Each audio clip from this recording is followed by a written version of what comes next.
how do we deal with people that have troubles understanding difficult concept or have low health literacy. Basically, this all comes down to really thinking about this when you're designing your discrete choice experiment. So like Nick mentioned it a little bit in his, that you have to have a really clear vignette. You have to really think about if your questions are sort of sensible for the people that you're asking them. And you might have also noticed that in a couple of the DCEs that myself and Zolt presented, we had pictures. So there's another whole area of research around testing and making sure under what settings people can and can't understand discrete choice experiments, and pictures are one of the things that's been shown to improve health literacy. A lot of this research comes from lower income countries. There's quite a lot of research in a lot of the African nations regarding sort of decisions for HIV and a lot of the sort of maternal health questions that we just take for granted here, but they're trying to design their health system, and a lot of the community that they're interviewing and using discrete choice experiments on don't have the same level of health literacy that we have here in higher income countries. And so there is a lot of work in this space in trying to ensure that discrete choice experiments are understood by everybody. And you just, when you're designing one, you need to think of that, and you need to read this literature and ensure that you include those factors. That's a great question. Thank you. Yeah, so I would like to make a point here. I mean, I don't think it's a first, second, third world issue. This by no means. That's just where the literature is majority. I think that when you design this, and I think the best example, I think it's the hesitancy. So the one that we're doing, and I think it's a good reference, because the way in which these pictures are conceived typically come from very educated people.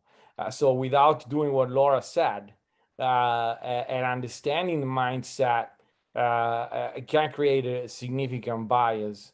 So Laura made a very good point in referring to that. But the socioeconomics of Australia in terms of health literacy or literacy is very different from the one of any other country.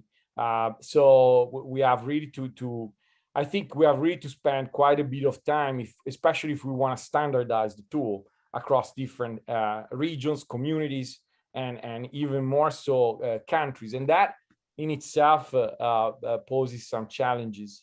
Yeah, on the PBAC, I think Laura made a very good point. I think one of the issues that I see compared to the HCA's framework, frameworks that are in action elsewhere, is that they're somewhat more prescriptive. In a sense, you have a threshold approach. Sometimes NICE is an example. So there is a pretty clear framework in which you can embed and construct additional criteria to classic cost effectiveness approaches that might lead to the adoption of DCs. Clearly, our approach, in my mind at least, or the way I would refer to, is more sort of a pluralistic in a sense, right? So there are different skill sets and disciplinary contribution to the ultimate decision of whether or not to subsidize something. And well, and then there is COVID, and I bring it always as an example, because both in PBAC and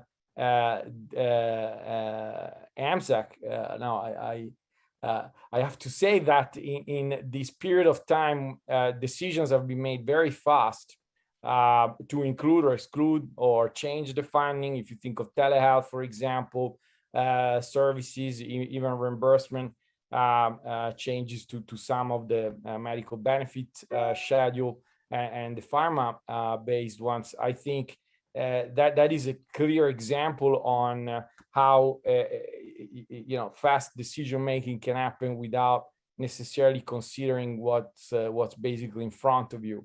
Well, nothing else of what's in front of you. So deal with the with the emergency. So I think that is a good example of priority setting in itself, if you want.